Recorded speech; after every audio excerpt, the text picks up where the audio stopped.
Sinibak sa pwesto ang tatlong tauhan ng Philippine National Police o PNP Highway Patrol Group o HPG na umasiste sa dalawang sasakyan para mailusot at padaanin sa EDSA busway.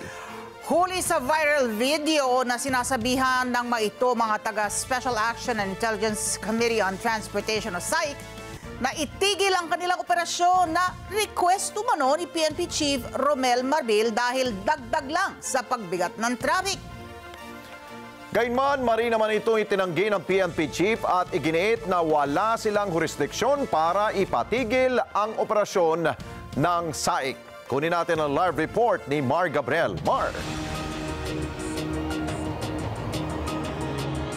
Alex, gumugulong na ang investigasyon ng PNP Highway Patrol Group kaugnay nga doon sa pagkakadawit ng tatlo nilang mga tauhan doon sa operasyon ng SAIC dyan sa EDSA busway noong Biyernes.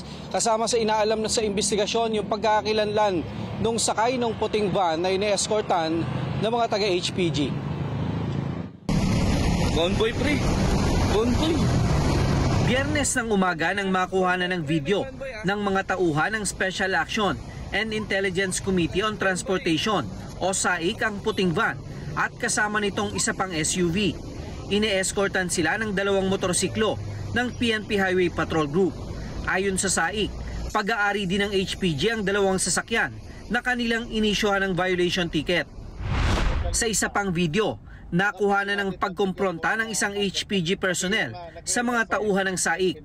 Pinapakiusapan niya ang mga taga-SAIC na itigil ang kanilang operasyon na nakakadagdag daw sa pagbigat ng traffic. Hindi kasi wala rin kasi akong contact sa office yun. Ngayon, request ni Chief PNP na kung pwede, pagbigyan na lang muna kasi nga nag-create ng hot at saka matindi na yung banat sa inyo sa social media. So, pwede naman mag-operate pero yung during, may patakaran kasi kanila.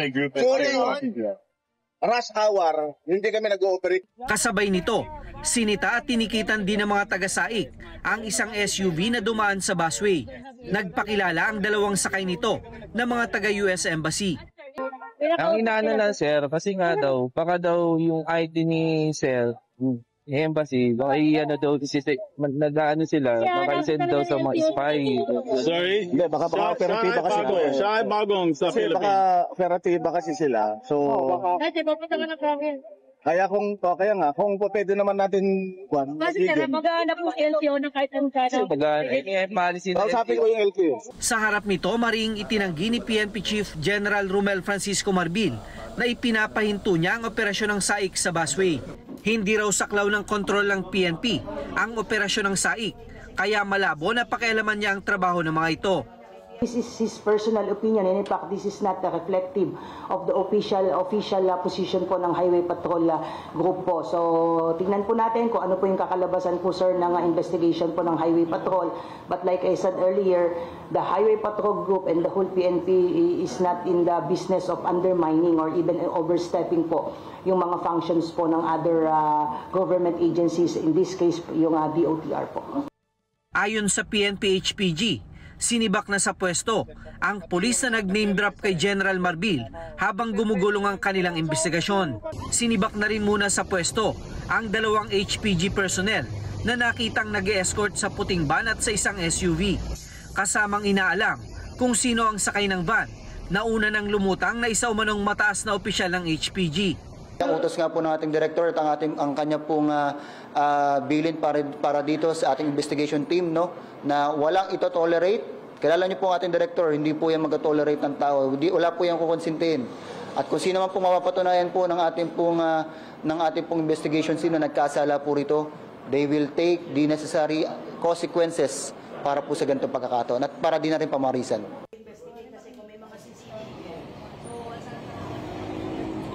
Alex, kasama sa sinisilip sa investigasyon ay kung maituturing ba na moonlighting itong ginawa ng mga tauhan ng HPG na nag-escort dyan sa convoy na dumaan sa bus lane.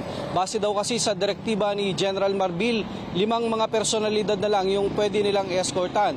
Yan ay ang Pangulo, Pangalawang Pangulo, ang Senate President, ang House Speaker at ang Chief Justice. Alex?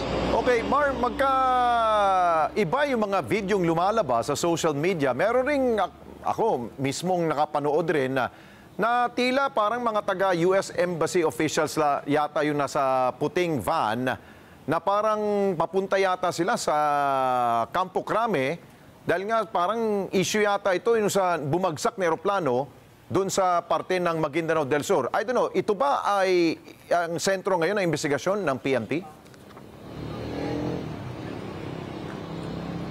Alex, bale tatlong magkakahiwalay na video yung nandun sa operasyon ng SAIC, no? Una, yung van na puting van na ine-escorta ng isa pang puting SUV, yung Innova, no, na ine-escorta naman sa unahan ng dalawang motorcycle rider ng Highway Patrol Group. Yan ay sinasabi na opisyal daw ng Highway Patrol Group na ngayon ay inaalam pa sa investigasyon. Pero natikita niyang opisyal na yan, Alex, na ang sinasabi pa doon sa report ng SAIC ay pinagbumura pa daw itong kanilang mga tauhan na sila daw ay mga traffic enforcer lang naman daw.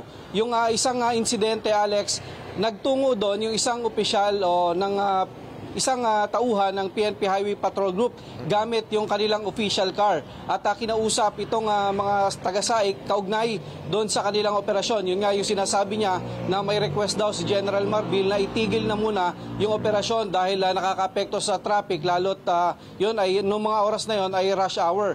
At yung pangatlong pagkakataon, Alex, habang tinitikitan yung puting van na nahuli nitong mga taga-SAIC ay dumaan naman kasunod itong itim na SUV kung saan sakay naman yung dalawang tauhan, dalawang taga-US Embassy.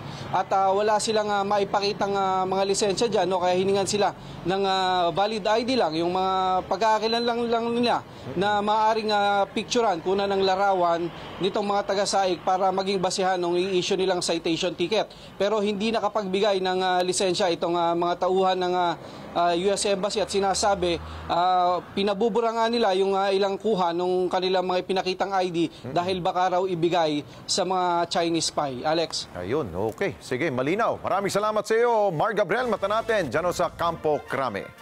Maraming salamat sa inyo pong pagsubaybay sa Mata ng Agila Primetime.